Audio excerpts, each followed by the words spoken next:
Sangat menarik melihat pergerakan emas di satu pekan terakhir, terutama kemarin, di mana diawali dengan pergerakan cukup meyakinkan. Kenaikan atau bullish sempat menghantarkan gold kembali di area 2000. Tapi sayangnya 2014 ataupun 2015 tidak terlampau kuat, lalu kemudian dia justru kembali terjun bebas. Nah, saya mencatat pergerakan negatif justru terjadi saat FOMC minutes. Mungkin banyak di antara Anda yang mengatakan bahwa FOMC sudah mulai merubah strateginya dalam hal ini kebijakan moneter. Apa yang saya catat kali ini justru sebaliknya. FOMC tidak mengisahkan tentang pengetatan kebijakan sama sekali. Lalu kemana Pak? Emas justru kembali tertekan dan bahkan sempat menyentuh area 1911 kembali. Nah, ini sebetulnya kekecewaan pelaku pasar terhadap apa yang disampaikan oleh FOMC. Salah satunya tidak adanya yield curve control, di mana market sangat mengharapkan yield curve control ini akan menekan treasury yield, lalu kemudian imbasnya nantinya akan mendorong aset-aset berisiko untuk kembali diminati.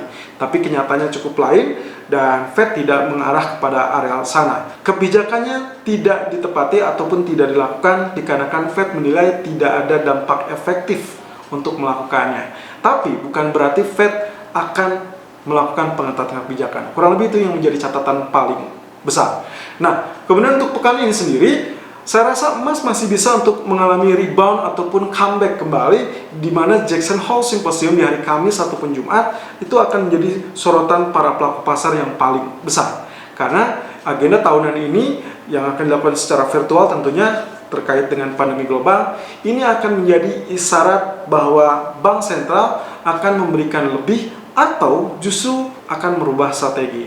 Tapi yang jelas, Jackson Hole Symposium akan memberikan gambaran tentang kerangka kerja dari Fed ataupun bank sentral, dan biasanya ini akan menjadi panduan yang juga mungkin saja akan diikuti oleh beberapa bank sentral dunia. Kalau misalkan ternyata di hari Kamis, let's say Fed atau Powell dalam hal ini memberikan isyarat yang cukup agresif, di mana kebijakan selanjutnya mungkin sekiranya di bulan September, Oktober, November, dan bisa saja di akhir tahun 2020 akan memberikan sinyalemen yang cukup baik untuk pergerakan gold selanjutnya. Tapi kalau kembali mengecewakan, maka inilah kemungkinan trigger bahwa gold masih dalam fase versi pertama, di mana correction wave untuk wave ke C akan cenderung menekan gold di bawah 1900 kembali.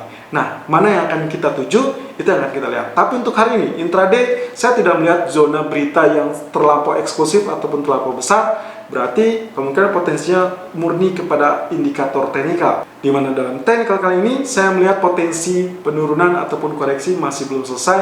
Let's say area 1910, 1930 masih memungkinkan untuk terjadi. Tapi hati-hati, di zona 1930 atau sedikit di bawah 1930 akan sangat riskan untuk melakukan area sell tentunya. Tapi juga 1955 itu akan menjadi zona penentu apakah bullish akan kembali lebih cepat atau tidak. So, kita lihat technical view 24 Agustus 2020. Irfan untuk Agrodan. Technical view gold 24 Agustus 2020 per jam 11.49 waktu Indonesia bagian Barat, high 1937.80 dan low 1930.30. Running price tertahan di 1932.30. Oke, apa yang terjadi dengan akhir pekan yang lalu? Pergerakan cenderung sensitif saat kita melihat potensi pergerakannya justru melihat atau membuka peluang untuk wave correction ya. Jika Anda simak di pekan lalu, saya sempat menegaskan ada dua versi outlook atau dua sudut pandang, di mana versi pertama adalah fase koreksi, correction wave ABC, di mana potensi pergerakannya akan kecenderungannya adalah terjadi koreksi di pola ABC ya. Dan kemarin terakhir kita membuat video itu berada di zona ini, dan ternyata ini adalah zona B, dan saya sempat memberikan refleksi di situ. Kalau misalkan ternyata areal atau zona 1955 kembali ditembus, berarti wave C terbuka untuk terjadi, dan itu yang terjadi di hari let's say hari Kamis dan Jumat ya. Hari Kamis dan Jumat, karena di hari Rabu malamnya dia terjun bebas, di bawah 1955. Nah, kemudian ada bullish harami di sini di hari Kamisnya, tapi sayangnya ternyata di hari Jumat dia cenderung membentuk tail seperti ini.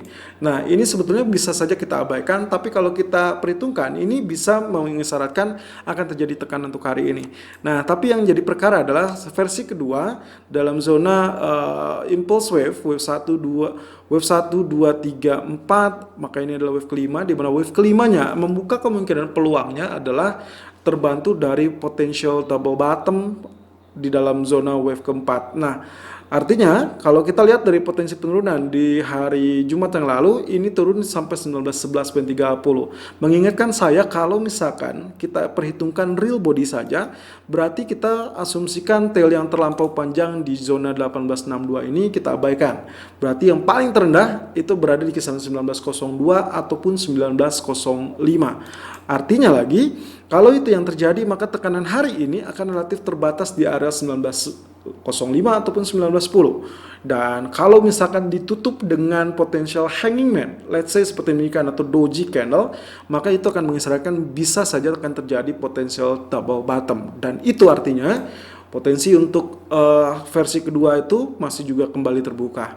Nah, yang kita nantikan adalah bagaimana pergerakan selanjutnya. Sehubungan di pekan ini kita akan memfokuskan diri dengan Jackson Hole Symposium. Yes, untuk malam ini relatif sepi data, jadi kemungkinan market akan cenderung sideways, bolak-balik sampai mereka mencoba untuk mengantisipasi ataupun market discount terhadap Jackson Hole Symposium. Dalam 3 hari terakhir kalau Anda lihat 1920, 1910, lalu kemudian di rebound, artinya ada suatu area di mana area tersebut menjadi area psikologis untuk saat ini, dan kemungkinan bisa saja mereka mengantisipasinya untuk Jackson Hole Symposium.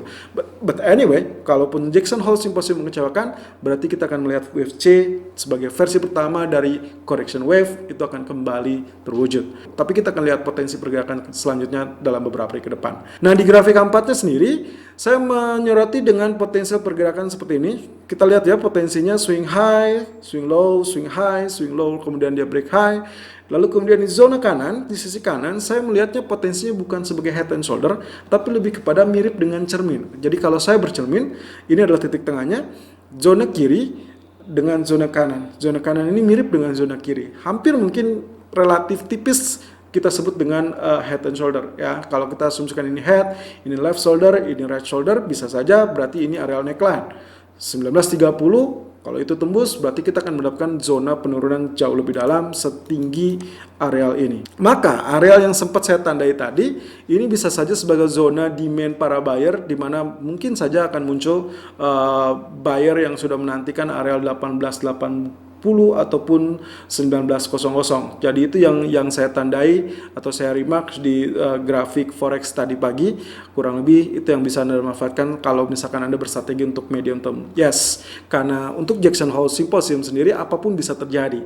Either itu justru menekan lebih dalam atau justru akan membalikan keadaan menjadi bullish kembali. Nah, di grafik H1 sendiri hampir mirip dengan apa yang terjadi H4, tapi ini lebih detail. Anda silakan lihat ya, 3 hari terakhir terutama zona area ini 1926, lalu kemudian di rebound 1926, rebound kembali 1926, kemarin kecemplung sampai 1911. Tapi dia berhasil rebound kembali ke zona ini.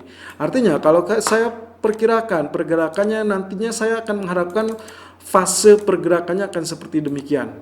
So, kalau ini yang terjadi, wow, ini sangat reflektif sekali dan sangat memungkinkan terjadinya rebound untuk let's say mungkin 2 atau 3 hari ke depan. Artinya, kalau memang ternyata ini sesuai dengan harapan para pelaku pasar, terutama dalam Jackson Hole Symposium, maka sesuai dengan gambaran ini, kita akan mendapatkan falling wedge, di mana falling wedge ini akan mengisyaratkan potensi tekanan akan terjadi pola rebound kembali. Jadi wave terakhirnya saya mengharapkan zona dia mengalami penurunan sampai at least 1905 ataupun 1907. Tapi untuk hari ini saya tidak akan memberikan saran untuk melakukan sell on breakout di area 1929 ataupun 26. Meskipun akan ada kemungkinan potensi sampai 1905, saya jauh lebih prepare untuk menantikan area sell di at least 1935 atau yang paling ideal adalah 1938 sampai 1940. Jadi kalau ini terjadi, ingat bahwa ini potensi penurunannya bukan untuk penurunan lebih dalam, tapi untuk zona variable rebound. Ya, karena falling wedge itu sangat dinantikan, let's say 2 atau 3 hari ke depan. So swing low saya akan manfaatkan untuk area zona buy untuk let's say medium term. Tapi untuk intraday kali ini dikarenakan zona sepi data ekonomi, silakan lakukan sell di kisaran 1938 ataupun 1940 dengan target pertama adalah 1932 dan target kedua saya adalah 1925.40. Stop loss silakan gunakan 1947.50. Karena kalau kembali rebound dan menembus area 1955, melemah, maka kemungkinan potensi bullish lah yang akan mendominasi kembali. Tapi untuk medium termnya saya akan mengawasi zona 1885 sampai 1905 untuk area medium term buy. Selalu gunakan stop loss dan risk management sesuai dengan equity dan strategi trading Anda. Irfan untuk Agroday.